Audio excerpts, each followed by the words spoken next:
Salut les amis, ici Harry Sultan. À l'exception des États-Unis, il semble que tout le monde occidental soit perdu. Plus personne ne semble savoir ce que représente l'Occident aujourd'hui. Des valeurs qui auraient dû être parfaitement claires semblent soudainement floues. Votre sentiment d'identité, de culture, d'histoire, tout semble embarrassant pour les Occidentaux. J'ai souvent affirmé que c'est la plus grande civilisation créée par l'humanité. D'accord, c'est tout. C'est la seule civilisation qui nous a emmenés sur la Lune, qui nous a donné des avancées médicales. Les voitures, les fusées, maintenant Internet et l'intelligence artificielle. Mais elle semble avoir honte d'elle-même. Elle semble avoir honte de sa propre histoire, de sa culture et de ses valeurs, les mêmes valeurs qui ont fait d'elle la plus grande civilisation. Pourquoi est-ce ainsi? Accident? Je l'ignore. Je pense que les historiens du futur auront une meilleure idée, mais pendant que nous le vivons, je peux dire que ce n'est pas un accident. Il y a une infiltration d'idées qui sont antithétiques à la civilisation occidentale ou aux valeurs occidentales. Je regardais ce débat incroyable de notre propre Nouria Khan et un théologien universitaire australien face à un universitaire musulman de Londres. C'était un universitaire musulman palestinien, mais basé à Londres. Et ils parlèrent enfin des frères musulmans, de la façon dont la confrérie a infiltré le Royaume-Uni sous la forme de Muslim Engagement and Development et d'autres organisations islamistes. Elles ne sont pas ouvertement ni réellement violentes. C'est le génie des frères musulmans.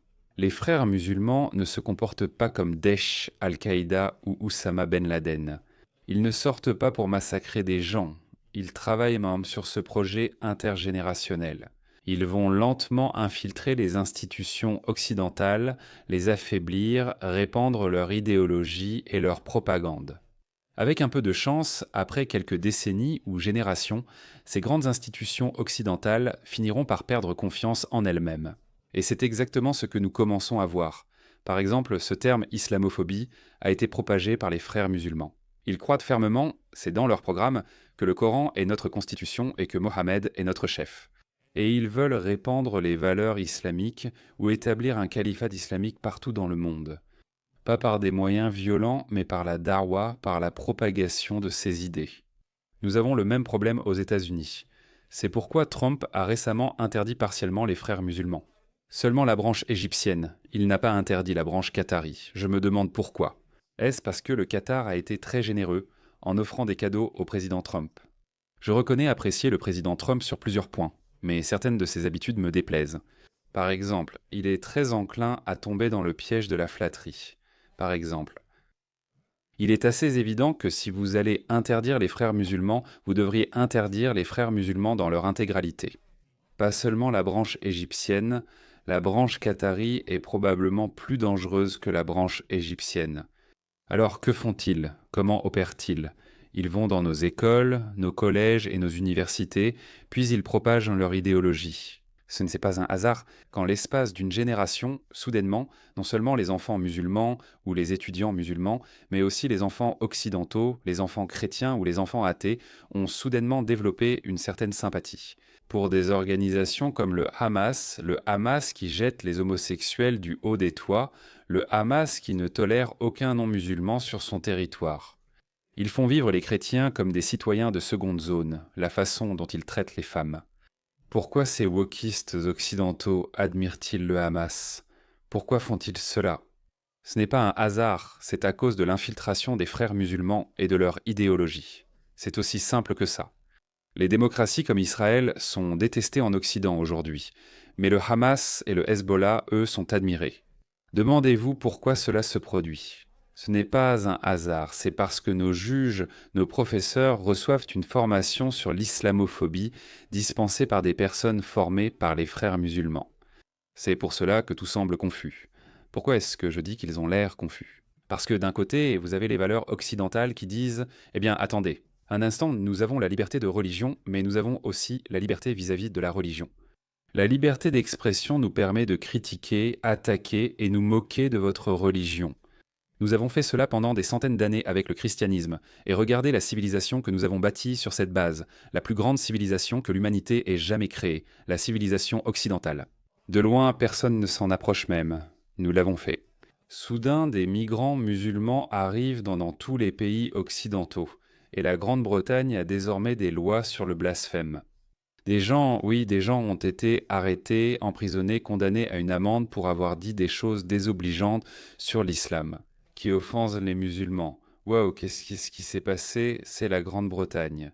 Ils nous ont donné le Speaker's Corner où l'on pouvait s'exprimer contre le roi, le Premier ministre et le gouvernement. L'un des premiers pays à avoir jamais permis à cela. Mais maintenant, si tu dis que le fondateur de l'islam était un fichier PDF, waouh, tu pourrais effectivement aller en prison. Et si tu te fais poignarder, comme cela s'est produit à Londres, alors on peut simplement donner une tape sur les doigts à l'agresseur.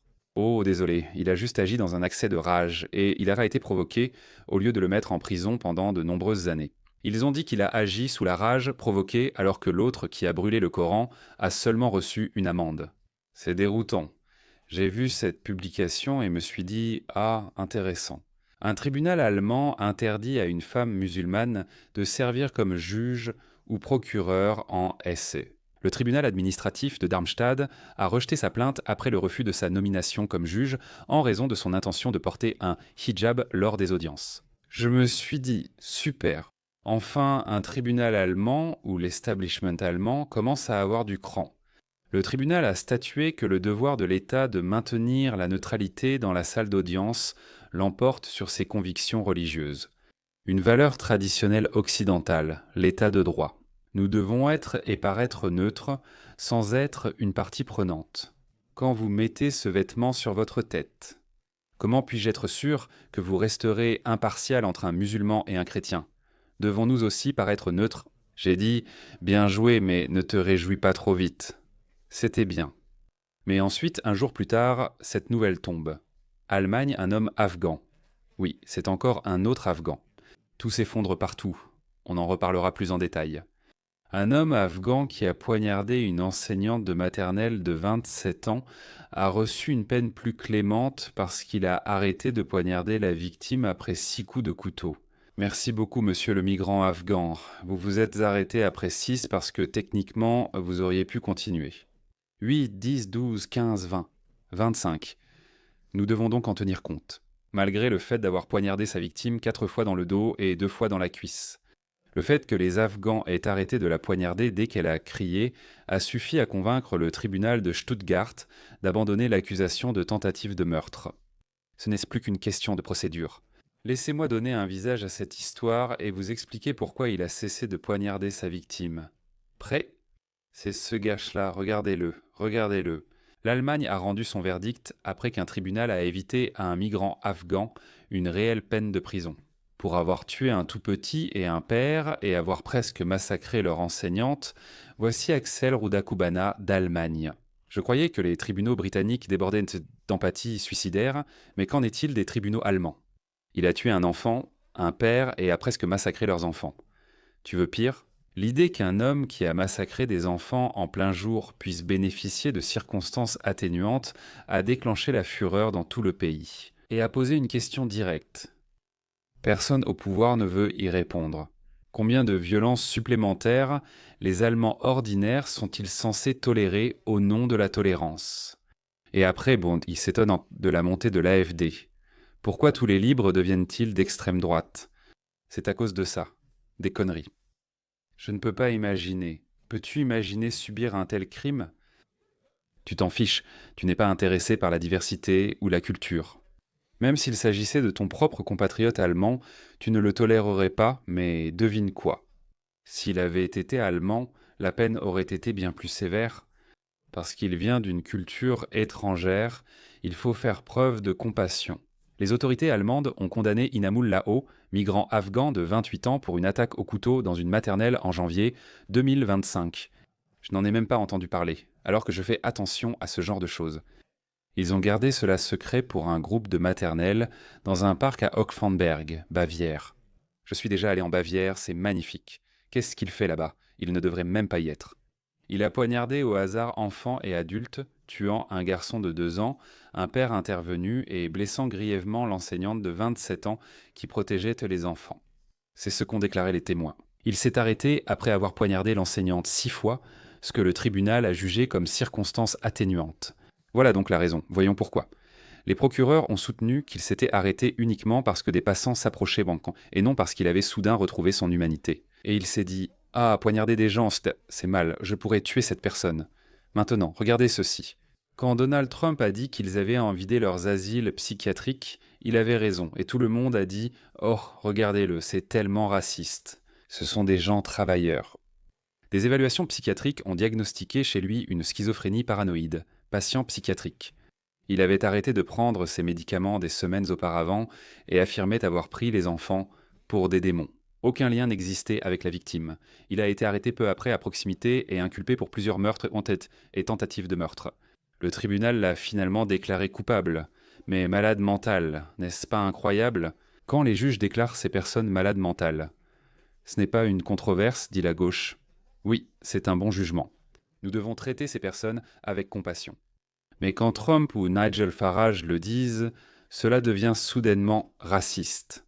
Prononcer une détention indéfinie en hôpital psychiatrique sécurisé plutôt qu'une perpétuité classique. Le verdict est clément car il pourrait être libéré si les médecins jugent plus tard qu'il n'est plus dangereux. Il va dire « Oh, regardez, vous savez quoi? Je ne vois plus de démons, je suis apte à sortir, et devinez quoi? Il ne serait même pas expulsé. » C'est la raison pour laquelle le tissu de toute la civilisation occidentale est en train de s'effondrer. Trump, c'était le seul homme politique du monde libre, même dans le pays le plus influent, à tenter de réparer cela. Je comprends. Nos lois sont conçues de telle manière que vous devez être plus sévère envers quelqu'un qui vous poignarde 10 fois, par rapport à quelqu'un qui vous a poignardé 5 fois. Je comprends, mais je pense que c'est une complication inutile de la justice. Il n'est pas nécessaire d'entrer autant dans les détails. Nous avons besoin de peines plus dures, plus strictes. Ça me rappelle un autre jugement. Celui-là venait de Suède. Regarde ça. 61 millions et je peux t'assurer que les gens n'étaient pas contents. Un tribunal suédois a décidé que le migrant érythréen qui a violé Mia Eberg, 16 ans, ne sera pas expulsé parce que le viol n'a pas duré assez longtemps. Le viol a eu lieu le 1er septembre dernier. Lorsque Maya a raté son bus et traversé un tunnel piétonnier après avoir terminé son service au McDonald's, Maya et sa famille l'ont immédiatement signalé à la police. Yazid Mohamed, migrant érythréen de 18 ans, a écopé de 3 ans de prison pour viol. D'accord, maintenant, il ne sera pas expulsé parce que cela n'a pas duré assez longtemps. Voilà un jugement woke. D'accord, la raison pour laquelle il est entré dans ce détail inutile, c'est que cela n'a pas duré assez longtemps. Je pense qu'il a insisté là-dessus, je crois qu'il est revenu avec une explication technique. Quand cette histoire a circulé, le juge suédois. Regardez. La décision de ne pas expulser Yazid Mohamed a suscité l'indignation mondiale. Le juge de la cour d'appel, Lars Victorsen, explique maintenant à Samal blablabla pourquoi l'Érythréen de 19 ans ne devrait pas être expulsé. Vous voyez, ils défendent ce jeune Érythréen qui ne devrait même pas être là à la base. C'était un incident de courte durée, un détail dont Maya se soucierait à peine. Il reste impassible malgré les critiques, je n'y pense pas. Nous jugeons. Notre tâche est de juger sans tenir compte de la vie ou de la contrariété des autres. Nous ne pouvons pas suivre tous les vents de la société, quelles que soient les opinions entendues. Nous entrons et nous évaluons sur la base de la législation et des précédents existants, puis nous jugeons en conséquence. Tu sais quoi? Je crois sincèrement que ces juges ont un état d'esprit éveillé. Ils vivent dans leur tour d'ivoire. Je doute que si cela était arrivé à sa fille, il aurait examiné la situation de cette façon. Mais pour être juste envers ces juges, ces catégories existent bel et bien dans notre système judiciaire, parce que ces lois ont été façonnées et créées au fil de nombreuses générations, à mesure que les sociétés occidentales évoluèrent. Il y a 100 ans, un viol était simplement considéré comme tel, peu importe sa durée. D'accord, mais avec la complexification de nos sociétés, ces distinctions sont sans doute devenues nécessaires. D'accord, quelqu'un qui était violent et violeur, quelqu'un qui était physiquement violent et qui a aussi commis un viol, c'est une accusation plus grave que par exemple un viol lors d'un rendez-vous où il n'y avait pas de violence physique impliquée, à part la violence sexuelle. Je comprends pourquoi cela devait arriver dans une société homogène. Mais tu penses qu'un Érythréen, un Afghan ou un Pakistanais, qui vient d'une société où ces choses n'existent pas, va s'en soucier? Non, il ne s'en souciera pas. Pourquoi leur offrir ce luxe? Les Occidentaux réfléchissent longuement avant d'aller en prison, même si ce n'est que pour 3 mois. D'accord, parce que vos vies sont tellement bonnes que vous ne voulez vraiment pas y aller. Vous ne voulez pas aller en prison. Mais un Afghan, un Syrien ou une personne venant d'un pays en guerre est construit différemment et voit le monde autrement. Si vous êtes sans abri, vous pourriez penser qu'aller en prison l'hiver vaut mieux que dormir dehors. Donc il est plus désespéré. C'est pareil pour les personnes qui viennent de cultures étrangères. C'est pour ça que les cultures comptent, que les valeurs comptent. Donc les lois occidentales ont été faites pour des gens qui ont grandi dans leur système pendant de nombreuses générations, et cela a façonné leur éthique et leur morale, donc ces lois fonctionnaient sur eux. Mais soudain, vous faites venir quelqu'un d'un pays étranger, il se dit « Ouh, si je viole quelqu'un en Afghanistan, je serai lapidé à mort. Mais si je viole quelqu'un en Allemagne, je vais prendre 3 mois de prison. » Ou probablement une remise de peine pour bonne conduite parce que je peux dire que « regardez, je n'ai pas compris la culture, mais c'est évident. » Les juges ne feront rien, ils ne rendront pas justice. C'est exactement pour cela que nous voyons ces mauvais jugements encore et encore dans chaque pays occidental. Et je ne pense pas qu'on puisse uniquement blâmer les juges parce qu'ils interprètent les lois qui leur ont été données. Je pense qu'il y a un élément d'empathie et de compassion suicidaire. Oui, je pense qu'il y a un aspect de cela. Mais si nous faisons des lois strictes, vraiment fermes, je me fiche que ça ait duré 3 secondes ou 30 minutes, ça m'est c'est d'égal. On va t'envoyer en prison pour longtemps. Et dès que tu sors, on va te renvoyer dans ton pays du tiers-monde. Même si tu es citoyen de l'Allemagne, de la France, de la Grande-Bretagne, enfin, ou peu importe, on va te renvoyer.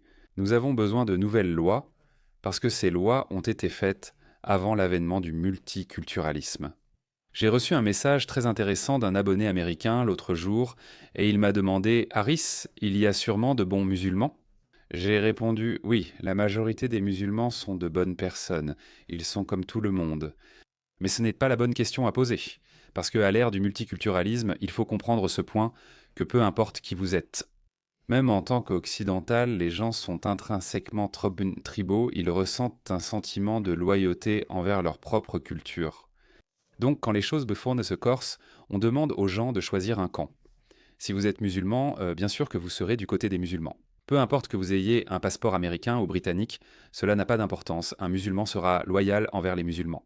Oui, bien sûr, en temps de paix, ils ne vont rien faire. Mais quand il s'agit de choisir entre l'Occident et sa propre communauté, 99% des gens vont choisir leur propre communauté. Voilà le cœur du problème. Tous ces musulmans qui vous provoquent, vous antagonisent et bloquent les rues. Ce sont globalement de bonnes personnes, ils ne cherchent pas à faire de mal aux autres. Oui, certains font des petites choses, des choses louches ici et là, c'est vrai, ils profitent mais du système d'aide sociale et tout ça. Vous avez ce genre de personnes partout, il y a des gens qui fraudent le fisc, vous trouvez ce genre de personnes partout. Mais ce n'est pas une question entre civilisations. Mais lorsqu'il s'agit de choisir entre leur propre communauté et une communauté étrangère, même s'ils sont nés et ont grandi dans cette communauté, ils la considèrent toujours comme une communauté étrangère. Parce que en tant que musulmans, ce sont des lois occidentales, ce sont des valeurs occidentales, ce ne sont pas des valeurs musulmanes, et c'est la raison pour laquelle... Laissez-moi vous passer cette vidéo. De jeunes musulmans britanniques l'écoutent, écoutez-le. Ne dites pas d'abord que vous êtes britannique, vous êtes musulman avant tout, c'est votre vraie identité. Compris? Beaucoup de gens. Ils demandent d'où viens-tu ou tu es quoi, frère? Non, moi je suis britannique, moi canadien. Subhanallah, comme si être canadien allait t'aider quand tu entreras dans ta tombe. Ou je suis américain, ou je suis somalien, ou je suis afghan. Non, tu es musulman, c'est ce que tu es. Donc voilà, c'est essentiellement la confrérie musulmane en résumé. Mais il y a une autre vidéo, donc ce sont des musulmans radicaux. D'accord, ce n'est pas seulement eux qui considèrent leur pays d'accueil comme des entités étrangères ou comme leur ennemi, ce n'est pas seulement eux. Laissez-moi vous montrer autre chose.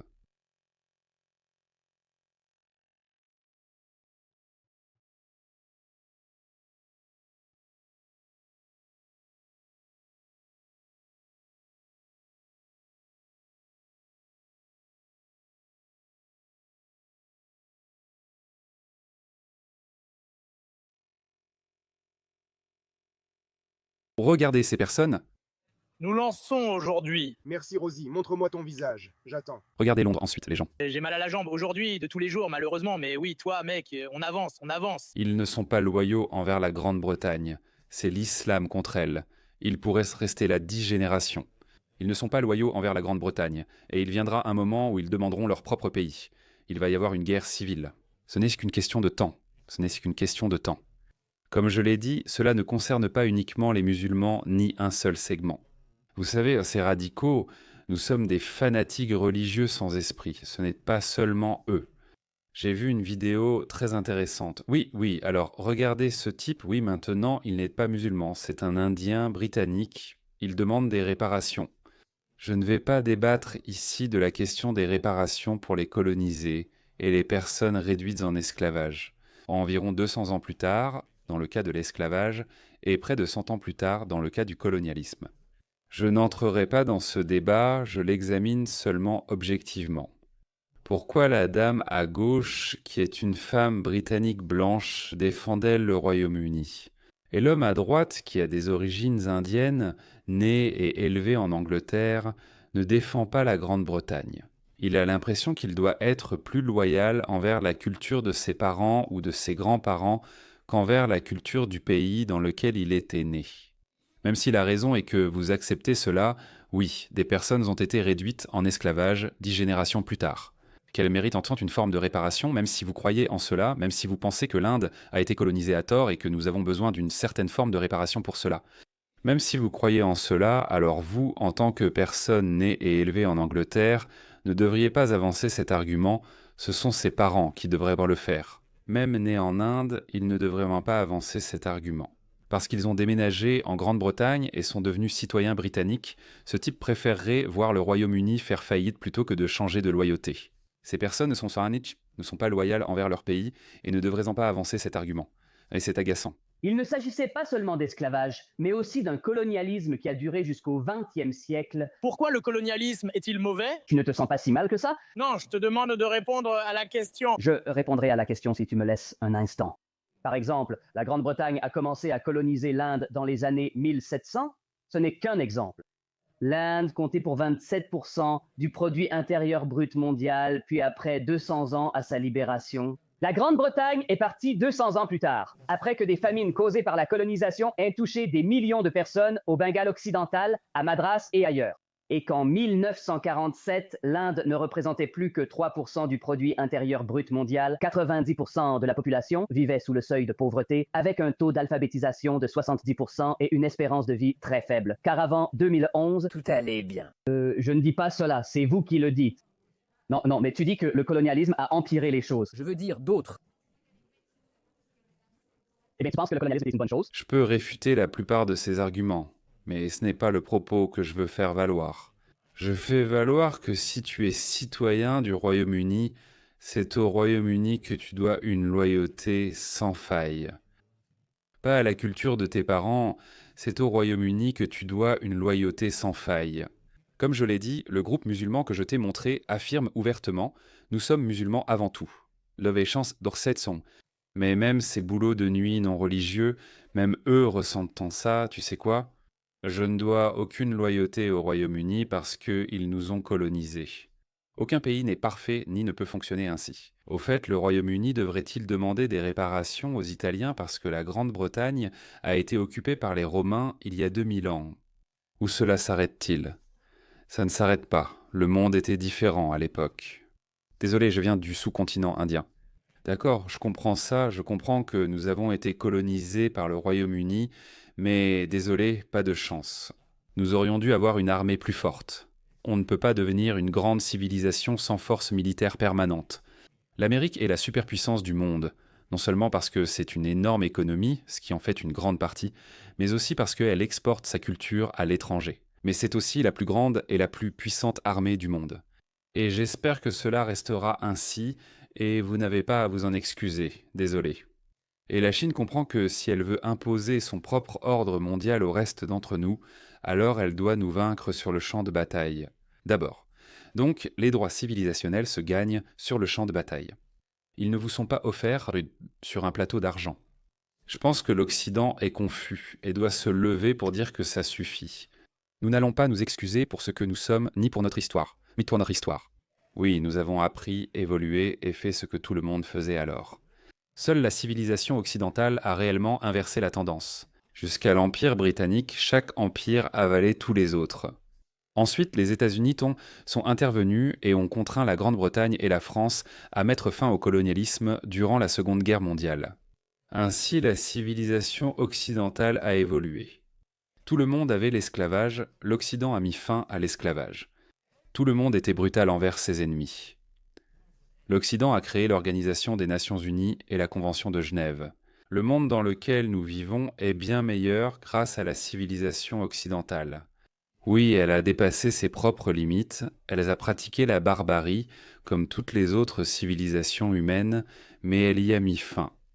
Donc pas besoin de s'excuser pour ça, je suis très ferme sur ce sujet. Tu sais quoi? Si ça ne te plaît pas, merde, pars. Plus on retarde cela, plus le retour de bâton sera dur. Tu n'as pas besoin de t'excuser, tu veux vivre ici. Donne-nous ta loyauté totale, cette littérature woke, ces doctorats, en sciences humaines, et te teindre les cheveux en bleu. Toutes ces conneries, ça ne passera plus maintenant. De toute façon, ça ne nous intéresse plus. Fin du coup de gueule.